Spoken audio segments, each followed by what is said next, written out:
Aujourd'hui, on va voir une méthode fondée sur la demande et une méthode sur le prix, la demande. Donc, on va parler sur le terme de l'élasticité de la demande par rapport au prix et le prix psychologique. Deux termes qu'on va voir aujourd'hui concernant la partie pratique. Donc, la méthode fondée sur la demande, comment on fixe le prix d'une façon mathématique et selon et cette méthode basée bien sûr sur la demande.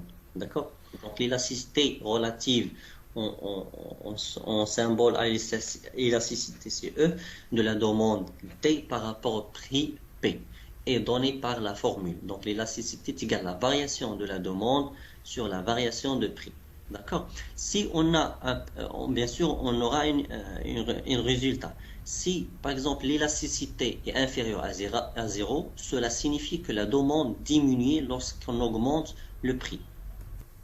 Il s'agit dans ce cas-là de l'effet économique de frein à l'achat. Si l'élasticité est égale à 0, donc la demande est constante, quel que soit le prix. Donc, le prix, une élasticité sont rares, donc même rares, mais la demande de certains produits comme le pain, les cigarettes sont rapprochées. Donc, c'est lorsque l'élasticité supérieure à 0. D'accord? Dans ce cas-là, une augmentation de prix conduit à une augmentation de la demande. Ces cas exceptionnels s'expliquent généralement soit par l'effet d'image. On va voir un petit exercice. Prenons cet exemple. Donc, l'exemple de l'entreprise au prix de 100 dirhams, un produit a des ventes mensuelles de 1000 unités. Donc, au prix de 110, ces ventes tombent à 850 unités. Donc, là, on va l'élasticité. Donc, l'élasticité, c'est la baisse ou la variation entre 100 et 110. Donc, voilà la réponse. On va faire la variation.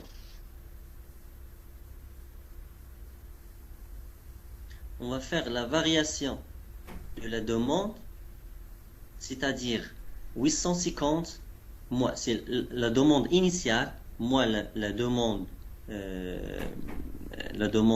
qu'on a déjà au prix de 100 sur 1000, c'est-à-dire 850 moins 1000 sur 1000. Ça, c'est la variation demande. Variation demande. D'accord? On passe à la variation prix.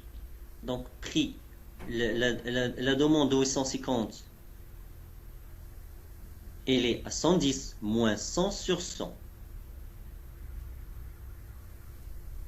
Ça, c'est la variation prix. Et on fait les calculs. Donc, 850 moins 1000 sur 1000, c'est moins 0,15 sur 1,01 est égal à moins 1,5. Moins à 0, c'est inférieur à 0. Donc, cela signifie que la demande diminue lorsqu'on augmente le prix. Donc, l'entreprise, ils savent très bien que ce produit-là, si on passe de 110 dirhams, par exemple, à 300 dirhams, automatiquement, il va avoir une demande qui va diminuer. Ça, c'est la méthode fondée sur la demande. La méthode fondée sur la demande, c'est on calcule l'élasticité. Deuxième partie dans la même méthode fondée sur la demande, c'est le prix psychologique. Lorsqu'on dit prix psychologique, c'est le prix lié au consommateur. D'accord? Mais il se base sur l'échantillonnage et des questionnaires. On pose deux questions. La première question, donc on prend le consommateur, on pose deux questions sur le consommateur. Première question, c'est au-dessus de quel prix considérez-vous que ce produit soit trop cher? Et la deuxième question, au-dessous de quel prix considérez-vous que ce produit soit de mauvaise qualité? Et sur ces deux questions, on fait un échantillonnage des calculs pour déterminer le prix psychologique. Le prix psychologique, ça y est, le consommateur. Donc, chez les entreprises, il y a deux questions. La question, je fais. ابتداء من اي ثمن تيبان لك ان هذا البرودوي هذا غالي. دوزيام كيستيون نفس البرودوي تقول له ابتداء من اي ثمن تعتبره انه موفيز كاليتي. دونك هنا عرفت لا بلاج لو ماكسيموم عند لو كونسوماتور لو مينيموم عند لو كونسوماتور في لو بري psychologique. Donc à partir de ces réponses, on peut tracer une représentation graphique permettant pour chaque prix de connaître le pourcentage pour le consommateur. Donc هنا تندير واحد لو graphique. Donc هنايا عندنا في l'axe عندنا le pourcentage des répondants بالنسبة la question الأولى, وهنا le prix اللي تيعطيونا le consommateur. Bien sûr هنا سندير المنحنى ديالي من حسب les réponses. مثلا le prix de مثلا جاوب 0. Donc 0 des consommateurs اللي قالوا لي راه بارتي من هاد ابتداء من le prix جوج راه مثلا le prix راه la qualité elle est médiocre ولا مثلا elle est trop chère et ainsi de suite. Et vous faites la courbe de cette façon là. Ça c'est pour démonstration seulement, d'accord? On va voir le calcul mathématique. Donc هاد la plage فاش يخرجوا عندنا هاد deux courbes pour chaque question. La question le courbe mauve elle concerne la première question et la courbe bleue elle concerne la deuxième question.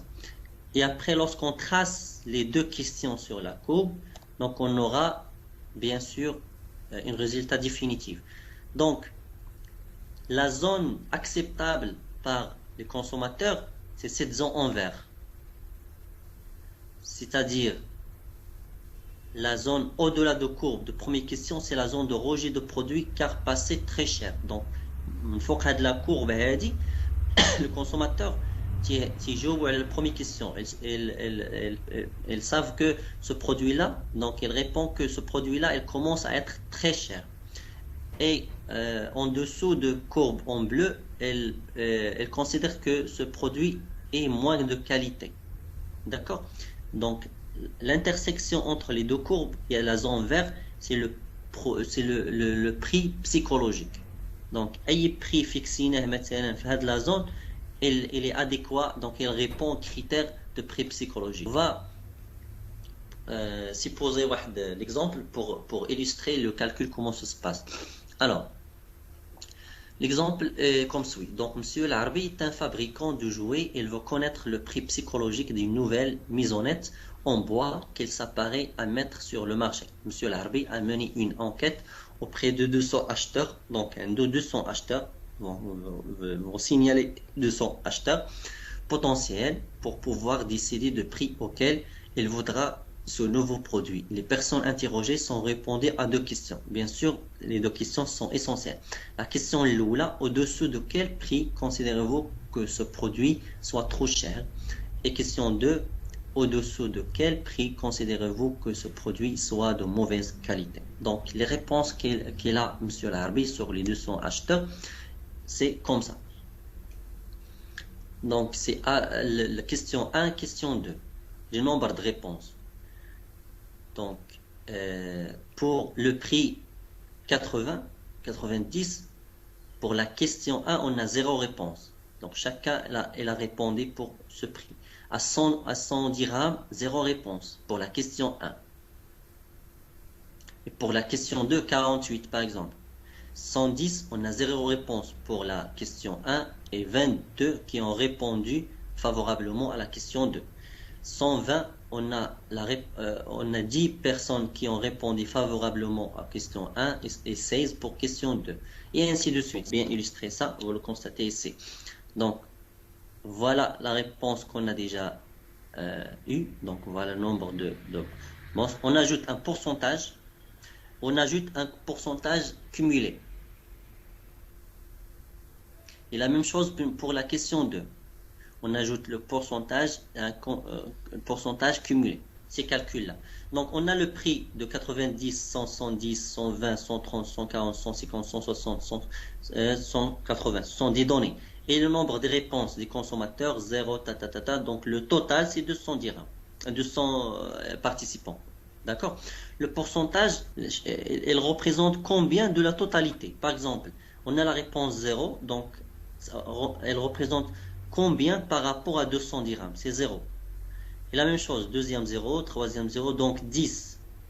10, c'est 5% de 200.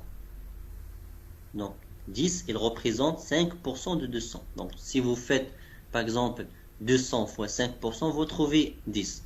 Et 20, donc 20, c'est 10% de 200. Donc, 20, elle représente 20% de 200.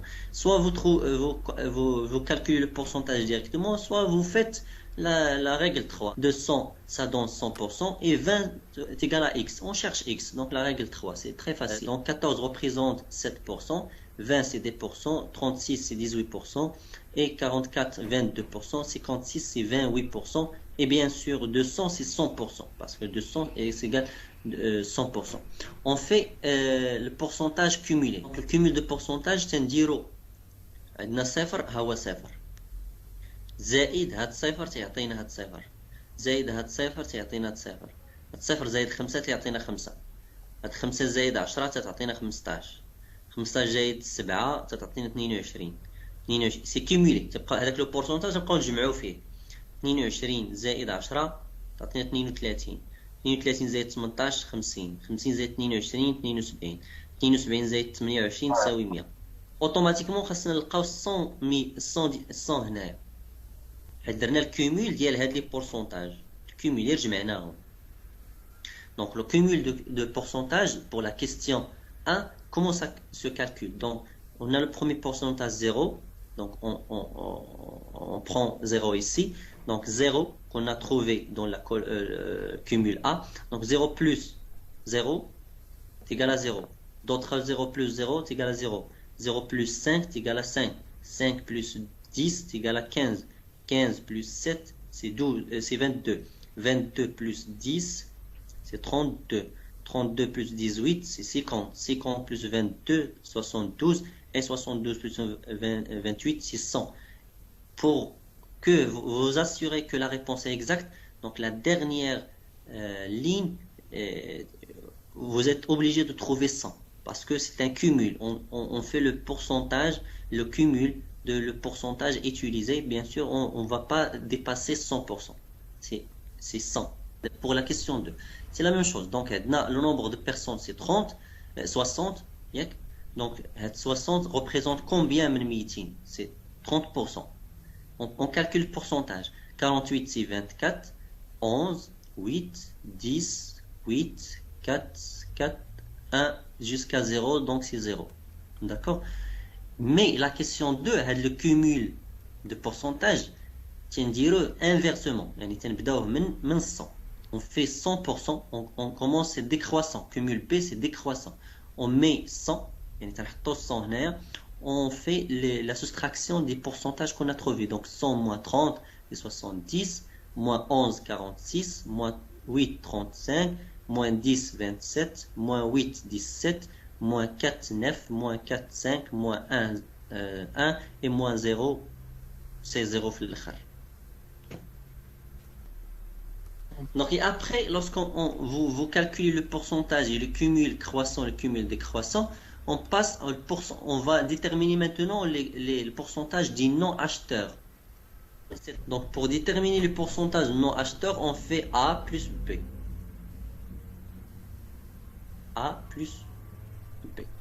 Donc le cumul de A et le cumul de B. Donc 0 plus 100, c'est 100. 0 plus 70, c'est 70. 0 plus 46, c'est 46. 5 plus 35, c'est 40. 15 plus 27, c'est 42. 22 plus 17, c'est 39. 32, 9, 41. 50 plus 5, 55. 72, 1, 73. Et 100 plus 0, c'est 100. Donc ça commence par 100 et ça finit par 100. Ça, ce sont les gens non acheteurs. C'est le pourcentage. Donc, on a 100% des acheteurs. Ils ne vont pas acheter à 90 dirhams, avec un prix de 90 dirhams. On a 100% des acheteurs qui ne vont pas acheter à 190 dirhams. C'est-à-dire 100% des acheteurs. C'est-à-dire les 200 كاملين. Donc les 200 كاملين اللي عندنا ما يمكنش يشتريو ب 180 وما يمكنش يشتريو ب 90. 100%. فاش نقولوا مثلا 70%, donc 60% des non-acheteurs concernent le prix 100. Donc concernant le prix 100, on a 70% des non-acheteurs. Lorsqu'on dit on a 70% des non-acheteurs, donc quel est le pourcentage des acheteurs? Non-acheteurs, c'est-à-dire il ne reste 30% des acheteurs. Donc, ce sont le taux d'acceptation. C'est-à-dire 30%, ils acceptent d'acheter ce produit à 100 dirhams. Donc, on fait A plutôt 100 moins A plus B. Donc, 100 moins le pourcentage de A plus B. Donc, 100 plus 100, c'est 0. Donc, les gens qui vont acheter à 0, à 90 dirhams, donc 0. Et 30% des gens qui vont acheter à 100 dirhams. Et 54% qui vont acheter à 110%. Et ainsi de suite. 60, 58, 61, 59, 45, 29, 0. On cherche le taux, le plus grand taux d'acceptation. 61% des gens sont acceptés d'acheter notre produit. Donc à quel prix? À 140 dirhams. Les autres pourcentages sont, c'est moins. On a 60, on a 59, 58, d'accord? Mais le pourcentage d'acceptation le plus élevé, c'est 61. Donc, quel est le nombre d'acheteurs qui vont acheter notre produit en nombre? 61, c'est le pourcentage. Quel est le nombre? 122 personnes. D'accord, c'est bien. L'essentiel, pour la question 1, on ajoute le pourcentage et le cumul croissant. Et la question 2, on calcule le pourcentage et le cumul décroissant. Et on fait extraire les non-consommateurs. Donc, c'est le cumul B plus le cumul A. Donc, ce sont les non-consommateurs. Automatiquement, lorsqu'on trouve les non-consommateurs, c'est automatiquement on calcule les consommateurs. Donc, les vrais consommateurs avec les prix. On cherche le pourcentage le plus élevé qui représente le nombre le plus élevé de notre population questionnée pour avoir le nombre de le prix plutôt psychologique à la fin de ce tableau.